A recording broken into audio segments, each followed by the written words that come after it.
I kind of always wanted to do YouTube, so I started my channel with like when I was 16 in the sixth form, and then by the time I was leaving I had like 4,000 subscribers.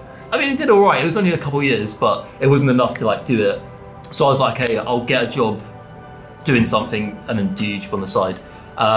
So I tried to apply to like loads of apprenticeships, like school leavers stuff. I really like graphic design, so I tried to do a few stuff with that. And I actually got an interview, did quite well. I got through to like one of the final stages, but I didn't get it, which I was kind of disappointed about at the time, but now it kind of all worked out.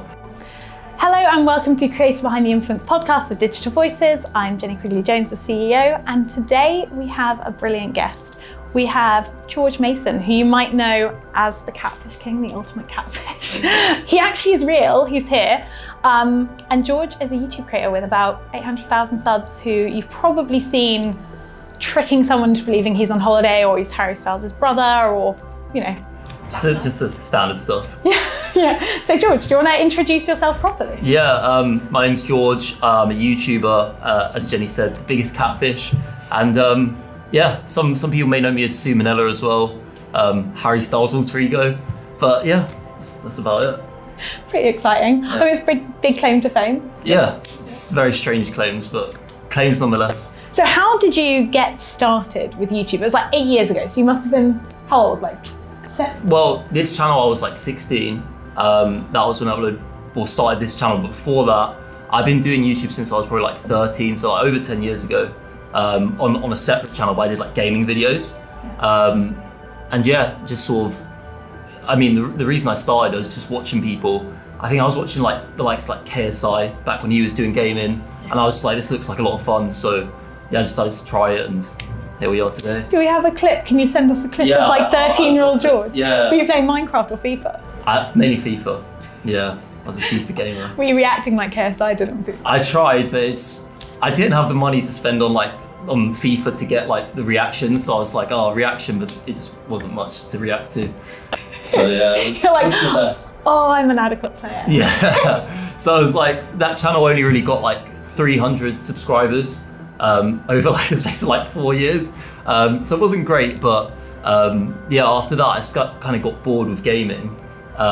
Just didn't enjoy it I enjoyed doing it, but I just didn't watch as much like creators gaming. So I then started like transitioning to watching more vloggers and stuff, and then I was like, okay, I guess I'll try this on a new channel.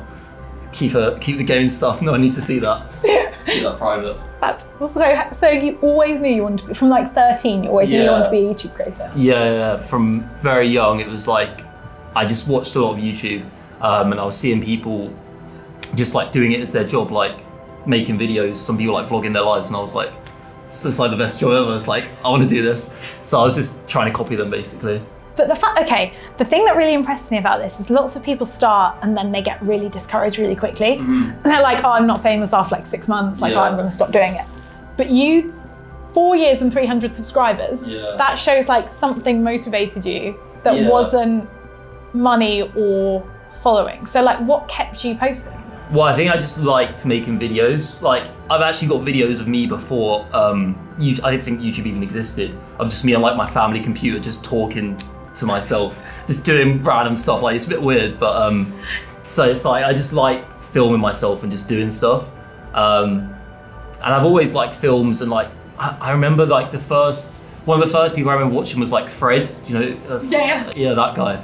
And I was like, how does he make his voice squeaky? I tried to work out for so long. I was watching YouTube videos, but I mean, I don't know why I couldn't work out. It's quite easy, but. Do it now. Go. Okay. Hey, it's Fred. But yeah, no. So yeah, I just wanted to do that. And it's just, I think I'm always quite interested in how people do stuff. So I just kind of try to teach myself how to do it.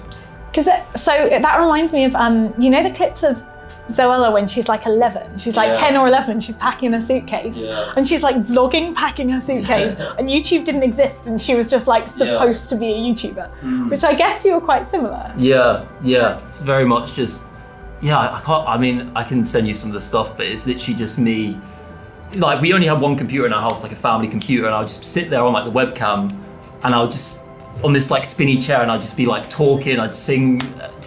Yeah, it was weird, it was very weird. How did your parents react?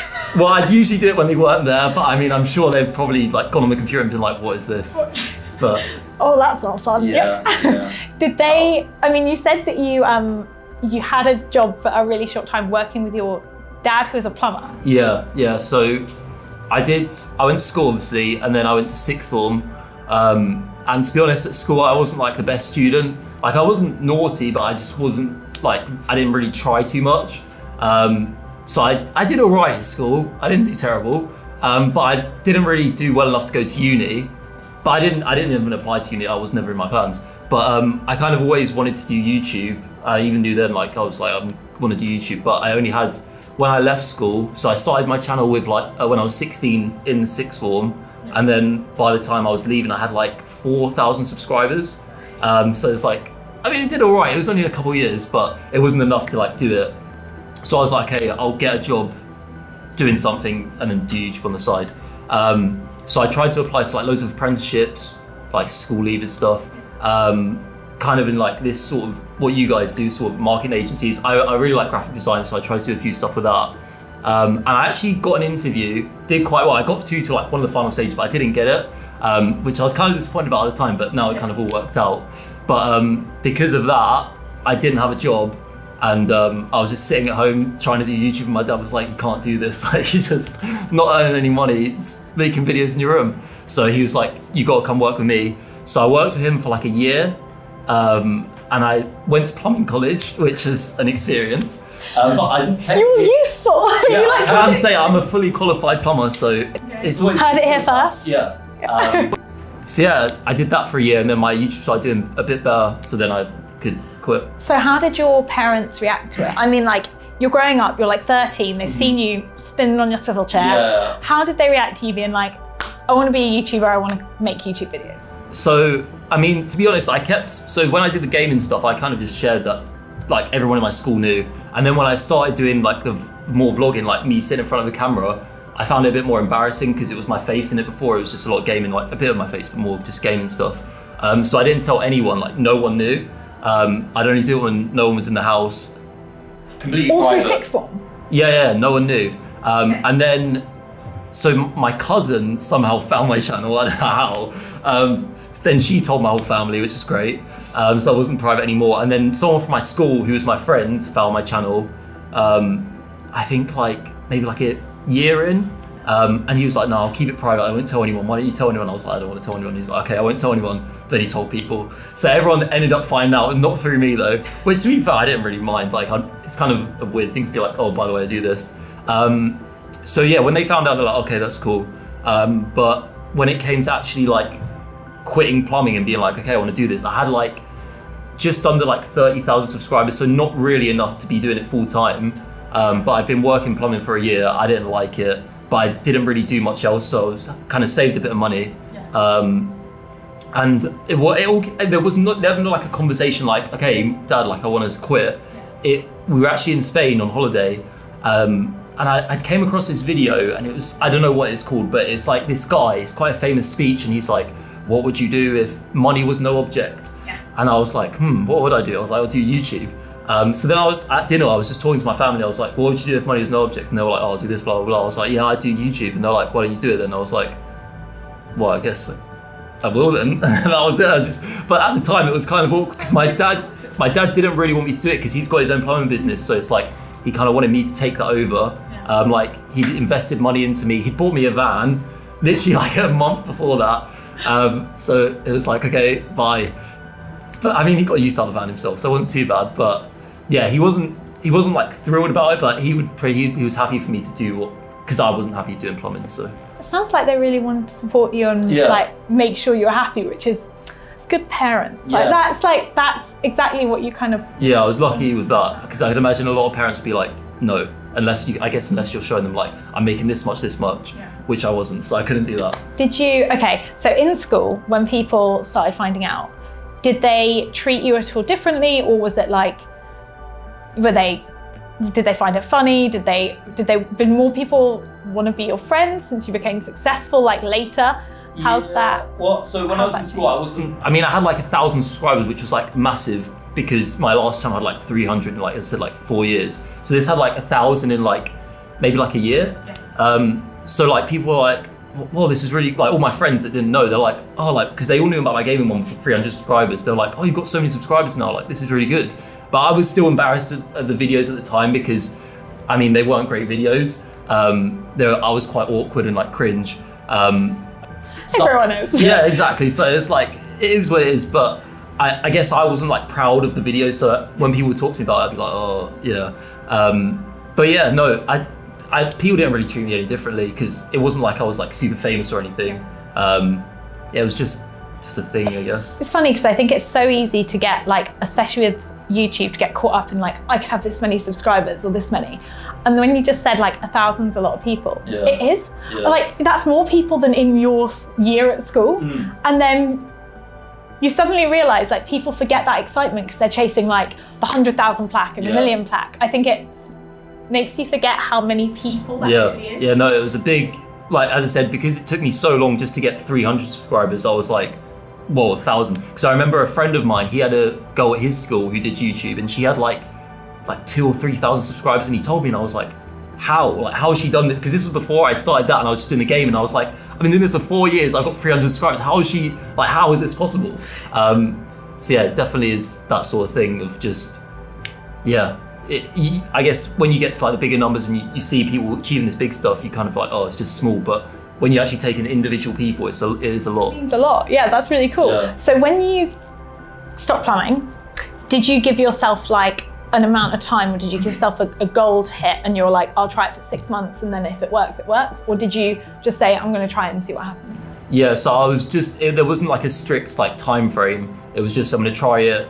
If it fails horribly, then I guess I have to go back to plumbing. But that was like the last resort. But yeah, no, just sort of just did it. I went full, like, did that in 2017, like during the summer, and then it kind of went well, kind of straight away because I had a lot more time to put into it and stuff. But after that, so I had like a good 6 months. It was all going quite promising. I think I hit 100K within like the same year I quit. So it was all going great. And then after that, it kind of slowed down a lot. And during that time, I was like, oh, like, it's not looking good. And I was starting to actually like look at potentially getting another sort of job. I knew I didn't want to go back to plumbing, as that's always there if I needed it. But I was looking into, my uncle was sending me stuff. He was like, yeah, you should apply to this. And there was like, I think it was like Warner Brothers, like film stuff. And I was like, yeah, maybe I'll apply to it.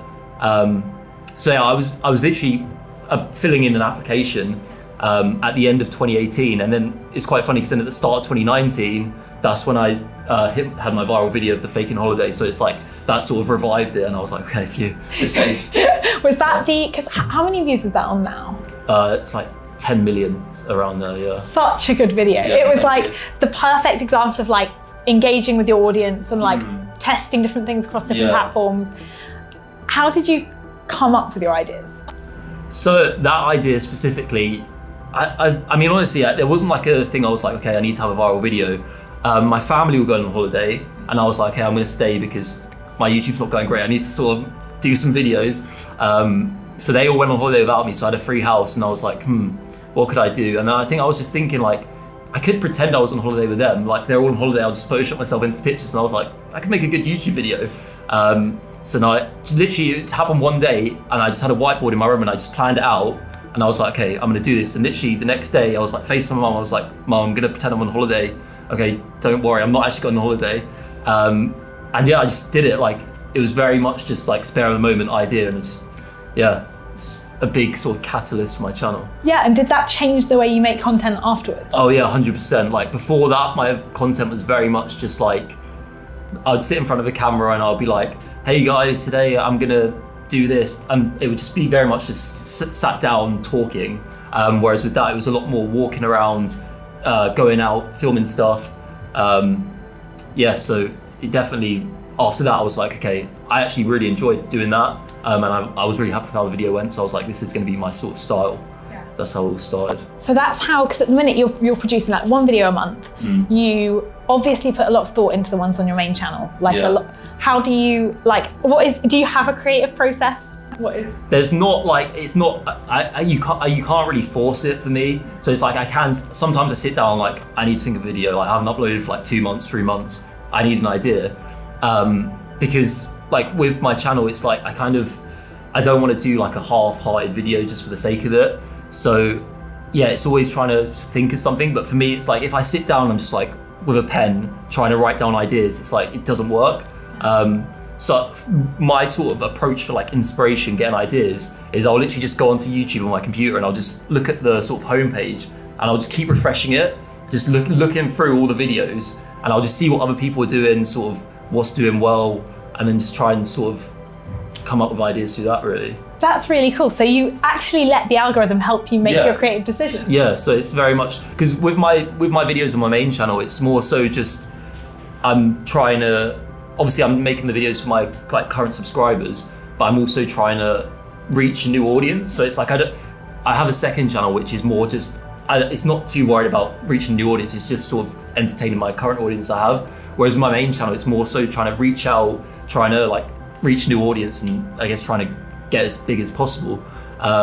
So that's always in my mind, and I'm like, if I want to be in the algorithm, I need to know what else is in the algorithm, and guess watch them videos, work out why they are, and then sort of, even if it's not the ideas, just like I guess styles they've done, and try and implement that sort of stuff into mine. And you've touched on something really interesting, because like a lot of people are like, I just want to make what I want to make, it's my creative process. But you're showing that the way to succeed is being inspired by the platform. Yeah. So don't like do creativity in a vacuum. Like go and look at what other people are doing. Yeah. And tailor yourself for YouTube.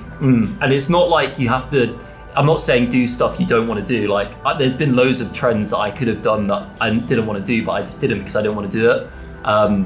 So it's like, obviously you can do that, but you probably won't be happy with what you're doing. Like I remember when I was back at school and I did the whole, there was this like Charlie challenge going around, which is like, you put two pencils on top of each other and then you say like Charlie, and then you have yes and no. But I mean, they're all fake, people just blow it. So I did it as well, I faked it.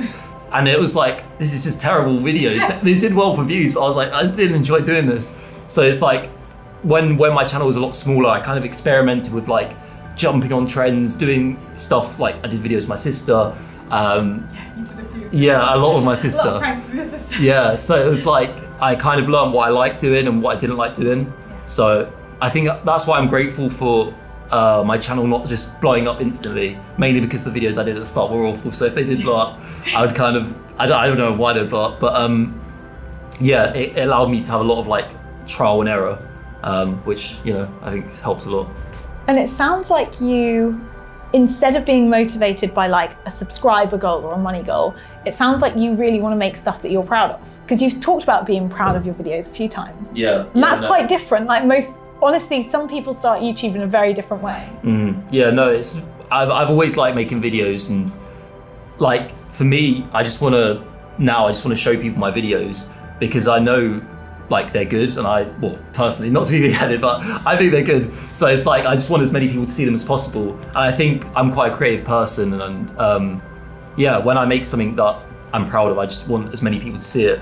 But yeah, I think I do have, you said there about like being like in a creative like bubble, like not wanting to do anything you want.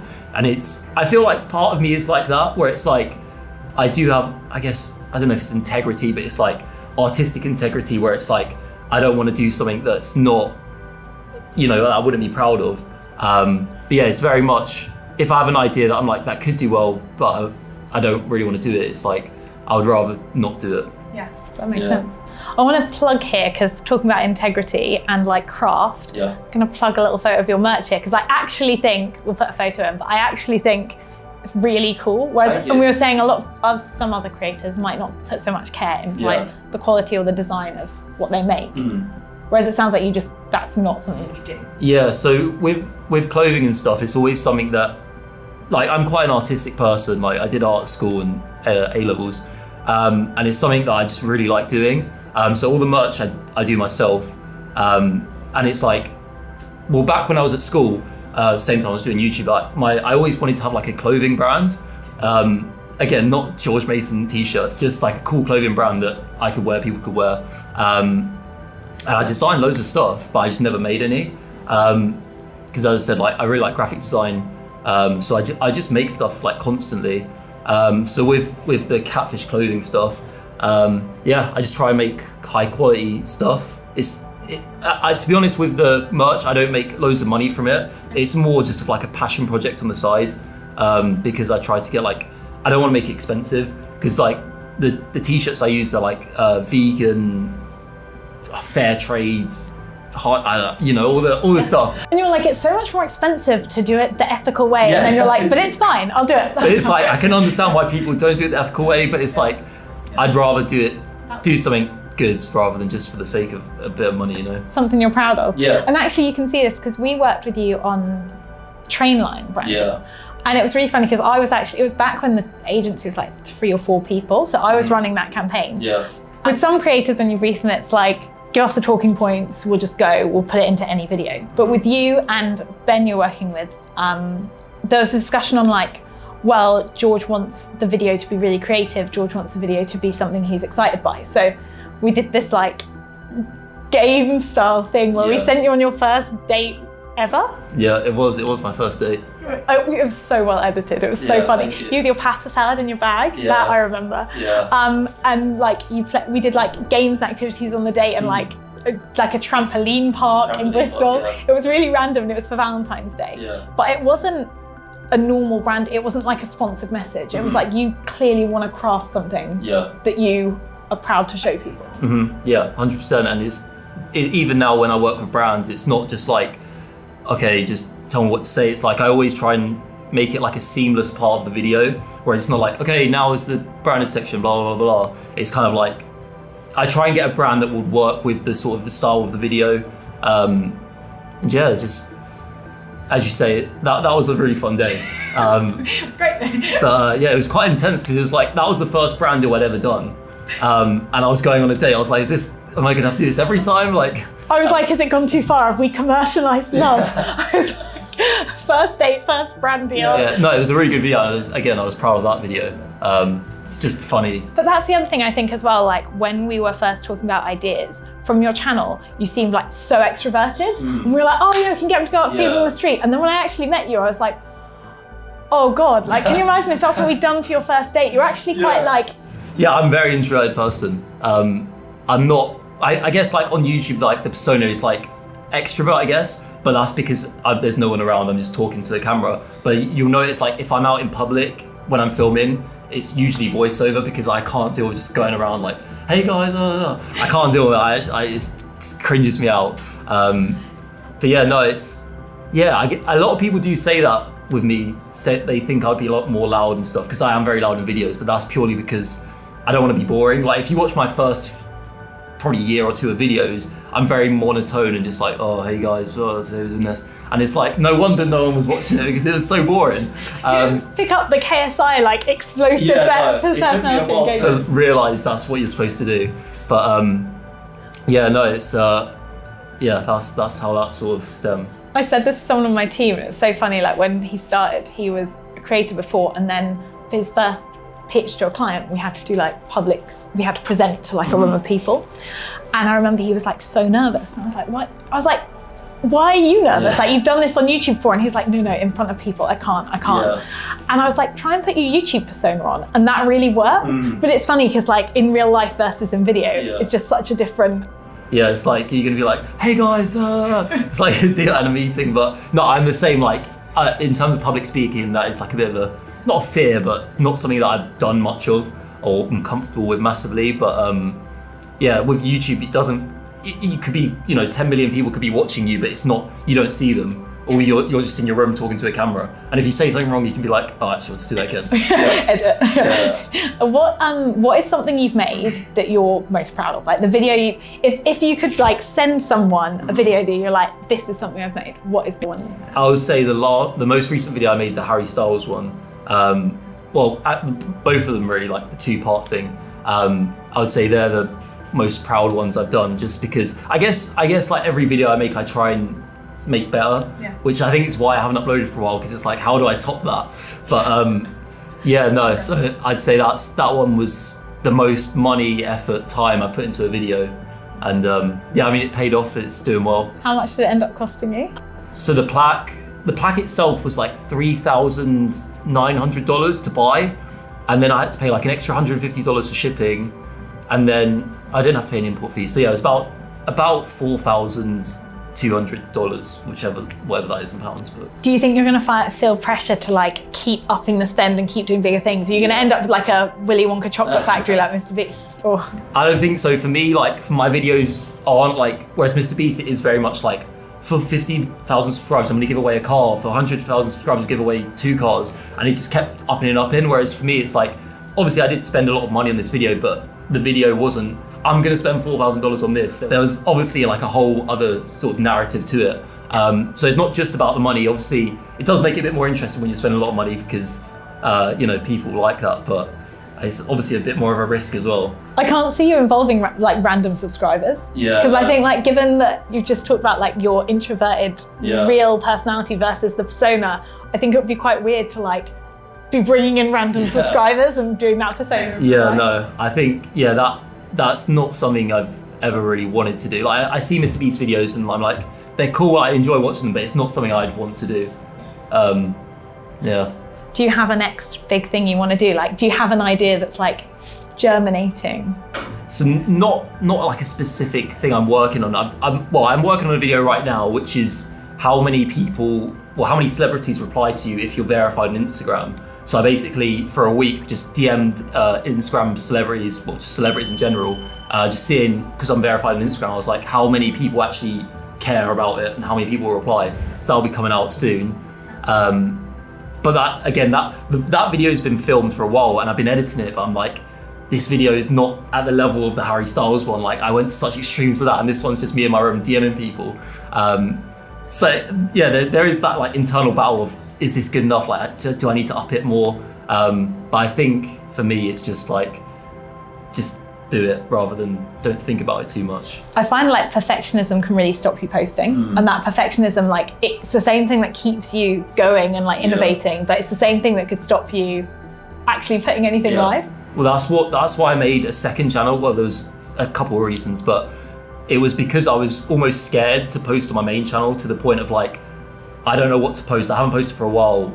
Like, I guess people are gonna forget about me. So I basically just made a second channel where it's like my most active loyal subscribers can watch it, and I can put stuff out that's not like groundbreaking, it's not viral, but it's just, I guess, more personality driven and they can enjoy that.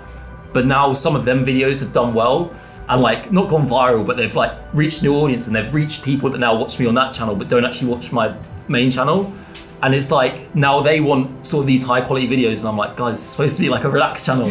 So now it's like, I'm kind of scared to post something that's not good on that channel now. So it's kind of just like caught myself out there. But is it just you? Is it you that stops you, or do you have like anyone else you run ideas by? No. Or is it just you that's like, that's not good enough? Because that must be, if so, it must be really easy to give into this inner critic. Yeah, no, it is just me. I don't really work with anyone on videos or anything. I do all the filming, editing, and the ideas are just mine. So it is all me. And as you say, it is just like, it's a lot of pressure. Yeah, it is all in your head as well. So it's like, oh, I haven't uploaded for a while. I need to upload, blah, blah, blah. But yeah, I just, for me, it is pressure, but it's the thing I've always wanted to do. So I can't really be mad at that. Would you like a team around you? Have you thought about it? Because I know people hire editors, they hire... I've thought about editors for my second channel. I don't think I could have one on my main channel, just because the way I film videos is just, it's very much just like, in my head, I work out a narrative and then I just film random stuff in random orders. And it's like, I know how it's gonna work, but no one else would if I just gave them the footage. If I had an editor for that channel, it would have to be very much like closely working with them. But with the second channel, it's very much just basic me sitting at my computer, going on websites and just doing stuff. So I could send that to people, and I have thought about it. And I'm open to that, but with my main channel, it's very much just like, I'm quite protective of it. That makes sense. Yeah. That's cool. It is integrity. That is the thing that you've got as a creator. That actually, this sounds really silly, but a lot of people are looking on how to monetize it, how to get the numbers, and it just doesn't sound like the way you approach it. Yeah, no, it's not something that like drives me.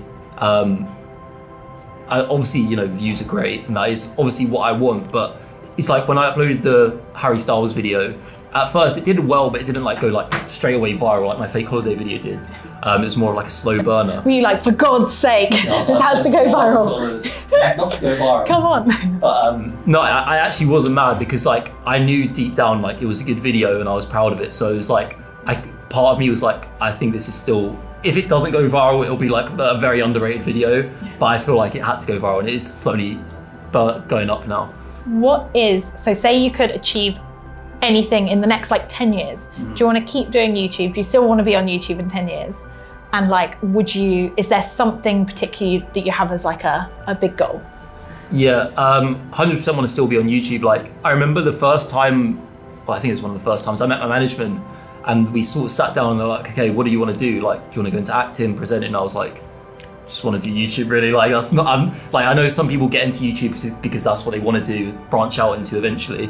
But for me, it was purely, I didn't want to be an actor or anything. I just wanted to be a YouTuber. So it's like, when people ask me that, it's like, I just want to keep doing YouTube really. To keep going as long as possible. Like, I think the sort of behind the scenes side does interest me. Sort of what you guys do, like marketing, because obviously, you know, the way my mind works with like ideas, they are quite viral. So I guess that would be good to like help brands out, do that sort of stuff. But I don't really have time to do that right now. Like, I spend a lot of time thinking about my own videos. But yeah, no, because as I said, like when I was younger, I did want to go into like graphic design. Because I remember, that apprenticeship I applied for, it was for like a junior graphic assistant or something, and it was at this company and they made like adverts, and it was a really cool company. You really missed out. Yeah, I know.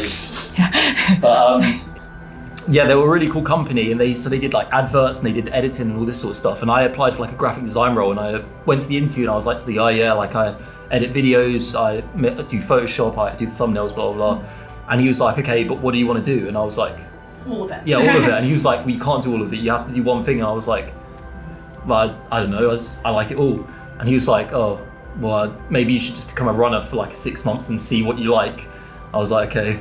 You're going to come up being a runner, like, I want to do all of it, and I've done none of it as a runner. Yeah, so, I don't know. I feel like the industry is so backwards in some ways. Like, I think the film industry often tries to put people in little categories that isn't necessarily the best way to be creative.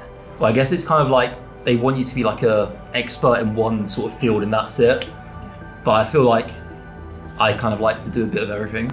Well, if you ever do want a job, we'll be happy to hire you. Yeah. What advice would you give to an aspiring creator? I would say just keep going. Honestly, like I've been through times where it's been like very hard to be inspired, be motivated, to keep uploading because the numbers weren't there, people weren't watching. But realistically, if you keep doing it, eventually you're going to do something right, and then just keep going from there. You know what I mean? So yeah, just keep going. Honestly, like as I said, another thing I'd say, because a lot of people come up to me at like events and they're like, "I want to start a YouTube channel. What do I do?" I'm just like, just do it, honestly, because the more you think about it, the more you're just not going to do it. So do it, and then you'll learn. At first, it's going to be cringe, it's going to be awkward, but the more you do it, the more you'll learn. Surprisingly, the more you practice something, the better you get it. Yeah, the better you get. Yeah, shocking. How do you approach? So 2 more things. How do you approach TikTok? Because it's a very different algorithm, very different way of creating content. Do you love it? How do you feel about it?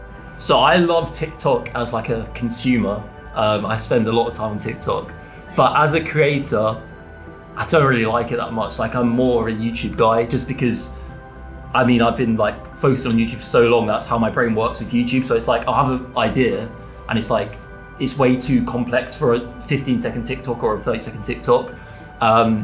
When it comes to TikTok, I post every now and then, but I more so just post like trolling stuff that I think could possibly go viral. Like, so when I got the Harry Styles plaque, I did a video on TikTok and I was like, guys, this package has just arrived like to my house. I don't know what this is. And then I opened it. I did like a fake reaction. I was like, what the hell is a Spotify plaque? I think they've sent me Harry Styles plaque by accident. That came up on my TikTok. That came up on my For You page. Massively viral. So it was like, I was like, yeah, just do that. But so it's a very different approach for a very different platform. You don't try and like make the YouTube stuff work on it. No, I don't really care about it, to be honest. Like, I guess I should, but I mean, that video I did, the 10 million view TikTok, not that I care about money too much, but that made me like £80. If that, like, honestly, I've never like cashed out any money from my TikTok. I'm in the creator fund or whatever it is. And I checked, it's like £200 in there. And I've had like over like maybe like 30 million views. And it's like, what the hell? TikTok, like they know it, but they really need to sort out monetization for creators. Because like we were at a conference in New York, the Influence Marketing Show, and it was all brands, all agencies. We were really surprised there weren't creators there. And Rach from my team like looked over and recognized someone all in black with a mask on, working security. And she was like, he's famous on TikTok. Oh, really? And he was. So she went over and was like, is this you? Like, I saw you post this morning, you're wearing the same thing. And he was like, yeah, I work security for events to live. Really? Had 1.2 million followers on TikTok. Really? He's at an influence marketing conference. He was like, please don't tell people it's me because it's too embarrassing. And Rach was like, I've met a famous person. But like, no one knew who he was. And as the person who should be giving lessons at this conference, he couldn't make enough money to live full-time as a creator with over 1 million followers. Yeah, it's insane. Like, It's just, I don't. It's, compared to YouTube, it's absolutely mad. Like you could quit at 30,000 subscribers and at least begin to make a full-time wage, like living at home. But on TikTok. Yeah, it's not very. Yeah, I don't know. It's just I don't understand how. I guess they do like the ones that do it full time are just purely like brand deals. But it's just crazy to me. Like as you say, like someone can have that much followers and I guess can be that like recognizable, but they're working in security or whatever. Yeah, at a conference they should be speaking out. It's really ridiculous. So, final question before we get into quick fire questions. If money were no object, what video would you make? Oh, what video would I make? George Mason goes to space. Yeah, literally, I think maybe I'd fake going to space. Or I don't know, maybe I'd go to space and fake not being in space, I don't know. There's so many... I'd love you in zero gravity, like pretending you were on, like flipping it. Yeah, that would be really funny. Yeah, no, I mean, the possibilities are endless. But yeah, I think it would have to be something big like going to space or, I don't know, building something crazy. Well, excited to see where you end up. Cool. Maybe one day. Yeah. Awesome. Thank you so much for being on here and sharing how you work as a creator. No worries. Thanks for having me. We're going to go into quick 5 questions. Cool. Favourite food? Oh, I would say paella. Paella. I really like paella. Rogue choice. Yeah. Favourite drink? Okay, so, well, on the branch of paella and Spanish stuff, there's a drink you can get in Spain that you can't get in England called Aquarius. I think you can get it in England somewhere, but it's not very common. And that is my favourite drink. What is it? It's like an isotonic drink. It's really not, I don't know how to describe it. There's nothing else like it. And it's just, when I'm in Spain, it's just like sip on that. Oh, it tastes so nice. Okay, Aquarius. Aquarius. Brand deal. Yeah. What's the last film you watched? So when I was on holiday last week and I came back on the plane and I watched this film, it was really bad. I didn't watch it all, but it was basically about this guy that got left at the altar and had to go on his honeymoon with his mum, but they had to pretend they were a couple to keep the couple sweet. It was really weird. And it was like a Spanish film that was dubbed into English. It wasn't great. I just turned it off halfway through. Okay, cool. That makes sense. Yeah. I was going to say last holiday you've been on. Yeah. That's the next question. Oh, I went to Spain. Yeah, Spain a couple weeks ago for 10 days. Had some paella, had some Aquarius. It's looking good. Favorite? Basically, you should move to Spain. Yeah. Favorite TV show or film? Oh, I would say of all time favorite TV show, maybe Money Heist. Money Heist, that's really good. And film, you know what I like? Have you ever seen Shutter Island? Yeah. It's really good. Great film, dark, twisted. Very dark, but I like the twists. Yeah, that makes sense. Favorite YouTube channel isn't yours? I would say right now, probably Ryan Trahan. He's a good balance between like Mr. Beast crazy stuff and your more it's very much insular stuff. Which is cool. What's your favourite brand? My favourite brand, I would say right now I wear a lot of Weekday, which it's not like a massive brand. It's like a high street clothing brand, but a lot of their stuff's just nice. Nice basics. Favourite, oh my God, gone from my head. Oh no, favourite advert. I mean, the first one that comes to my mind is the Cadbury's one with the gorilla on the drums, or the eyebrow one, which I think is Cadbury's as well. I mean, they're pretty good at saying your head. But the ads I actually really like are on the tube. I mean, they're not like video ads, but just like the graphic ads. I always look at them and I'm like, that's a good one. That's not very good. such a graphic designer. Yeah, I know. Yeah, that's good. Dark question, last time you cried? Right. I reckon last time I cried was watching Squid Games. That episode, well, I don't want to spoil it, but I think it's like episode 6 or 7 of one of them ones. If you could be an animal, which animal would you be? A cat. Big cat fan. Why? I've got 2 cats and I just have a bond with them. Like, yeah, I like dogs, but to me, I've never really bonded with a dog like I have with a cat. What did you want to be when you grew up? A YouTuber. So thank you for watching Creator Behind the Influence. I hope you've learned a lot more about George. You can check out his channel below. And if you want to learn more about influence marketing or run an influence marketing campaign for your brand, check out Digital Voices. Thanks for having me. Thank you for being here. Cool. Right. Thank you, George. No worries, thanks for having me. Massively great.